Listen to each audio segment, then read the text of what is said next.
I am 29 years old, I have a master's degree in business administration, and I hold a senior position in my father's company. I know it may seem like I'm some spoiled guy living off my father's money, but use your imagination and think again. That's not the case at all. I didn't grow up wealthy. In fact, we were in debt up to our ears. I was too young to understand everything that was going on. But I remember the intense tension. My father took a huge risk by taking out a massive loan against our family home, our grandfather's house, literally the only valuable thing we had left, because he was risking everything. It was a reckless gamble that allowed him to start his own business. It was difficult at first, but in the end, everything worked out. I think now I'm even glad I didn't grow up rich. It taught me humility and that I can achieve anything if I work hard and don't give up. It was this attitude that motivated me to get my MBA. I wanted to be part of my father's legacy, not just enjoy all the benefits his status gave me. Yes, it may have helped me get a job at the company, but I worked hard to achieve what I have. I exceeded expectations, paid my dues, and proved that I was one of them.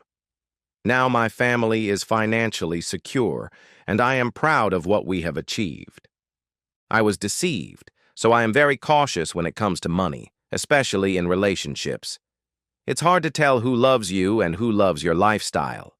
In my mid-20s, our success began to take off. I dated a lot of women, but rarely made it past the third date. Some didn't even make it to the second. Then, about 2.5 years ago, I met a woman. Let's call her Brianna. That's not her real name. She was beautiful and had an amazing smile, and as soon as I saw her, I wanted to go up and say hello. I found out she was a nurse, which made her even more attractive to me.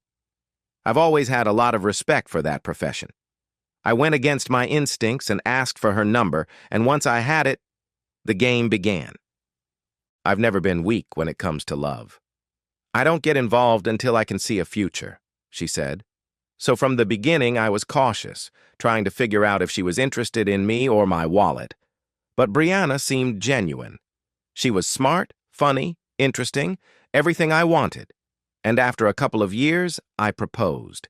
She said yes, and I was on cloud 9. As our relationship grew more serious, she naturally learned more about my financial situation. A few months after we got engaged, I brought up the subject of a prenuptial agreement. I felt it was a necessary conversation, but she reacted very strongly. She exploded, saying she didn't believe in our future and didn't trust me. We argued for hours. I didn't sleep all night thinking about it, and when I saw her the next evening, I told her we didn't need to do this. I know. I should have stood my ground, but I loved her. I didn't want her to leave because of a piece of paper. After that, everything was fine. Until that damn barbecue. We went to dinner with one of her co-workers. I thought it would be a good chance to get to know her co-workers. Everyone was very polite, and we all had a good time. I was outside talking to my friends when I needed to use the bathroom. I went in through the back door, which led into the living room. And then I heard it, Brianna's voice. She was laughing, chatting, talking to her friends, loudly. They even started laughing about how well I was dressed.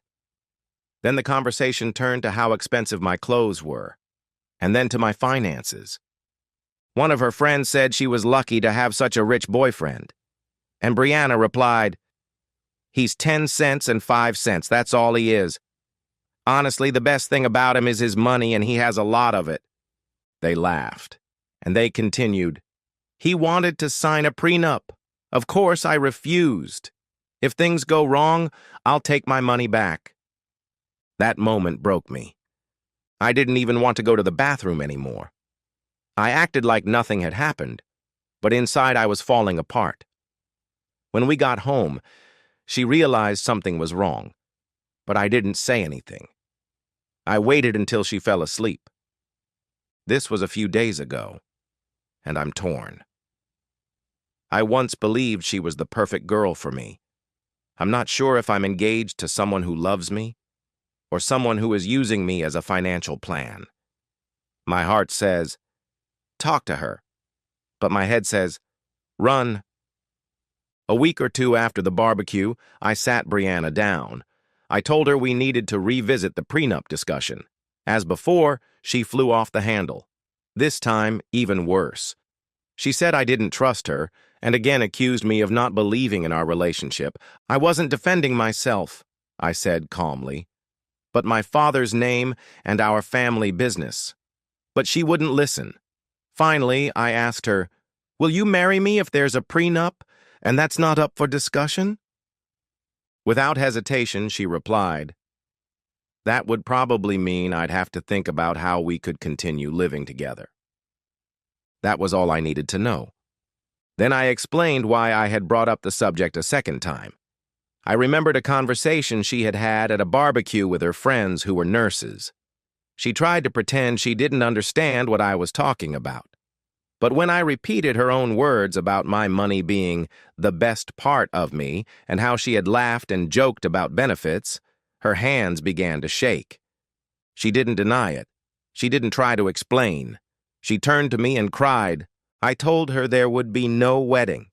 She fell to the floor in tears, repeating the word, "Please." I locked myself in the bedroom, then went to bed and fell asleep. The next day, she was waiting for me. It was as if she hadn't slept all night. As soon as I appeared, she threw herself at me, too affectionate, clingy, hysterical.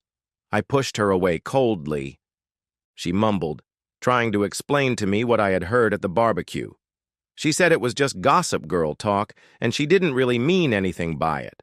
She blamed her friends and peers, saying they were a bad influence on her, that they pushed her to talk that way, superficially and pretentiously. She said my money was never the reason she fell in love with me.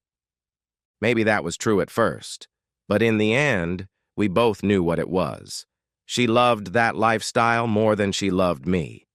She quickly changed her mind about the prenup. She said she'd sign it, no problem.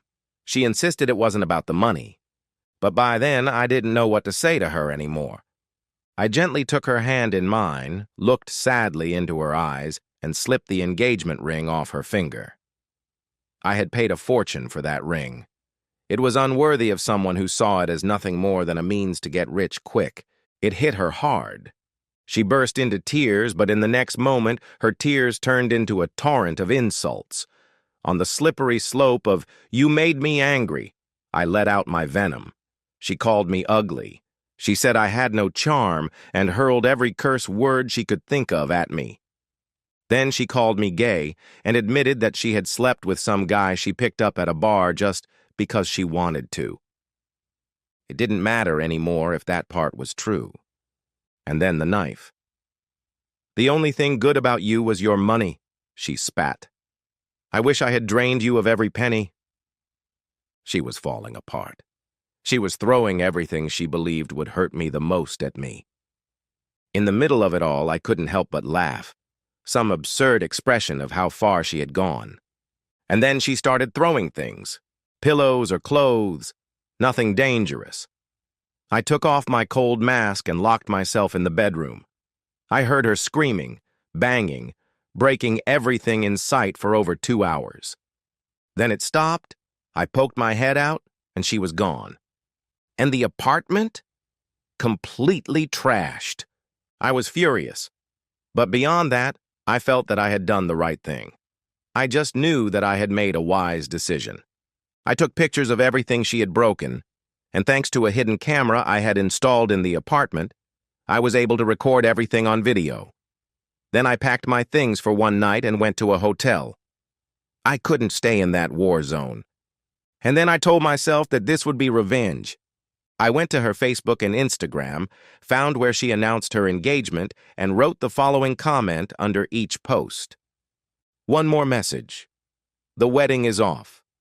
Brianna and I are no longer together." She finally admitted that she was using me for money, and when I asked her about it, she flew into a rage and trashed my apartment. If you have any questions, ask her.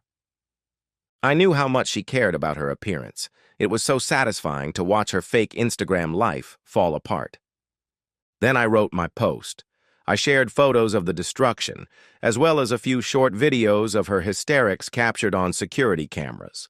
I tagged her friends, family, and the hospital where she worked. I added the last one for fun. A little office gossip never hurt anyone. Her parents tried to call me many times, but I didn't answer. I loved them, but it was over. What's done is done. She called dozens of times. Finally, I picked up the phone to hear what she had to say. It was a barrage of tears, screams, and threats. She yelled that I had ruined her life. She said I had disgraced her, and that everyone was laughing at her because she had become the Brenna of Tart in town, and everyone was laughing in her face and talking badly about her because of the video. I'm not going to lie, I laughed at that part, but I admit I was a little afraid she might do something rash. This wasn't the woman I fell in love with. Fortunately, nothing happened, at least not yet. I called the wedding planner and canceled everything. It hurt more than I expected. It was the last straw, the cherry on top, the fact that it was really over. But I'm not done with revenge. I'm taking her to court. I made her pay me back for all the damage she caused. It didn't end there. She responded with insults and threats. Now I'm leaving it to the law. She'll have to hire a lawyer, take time off work to go to court, and, if everything goes as it should, pay back every penny she destroyed. I took videos, took photos, and my lawyer is already working on the case. Yes, the pain is still there.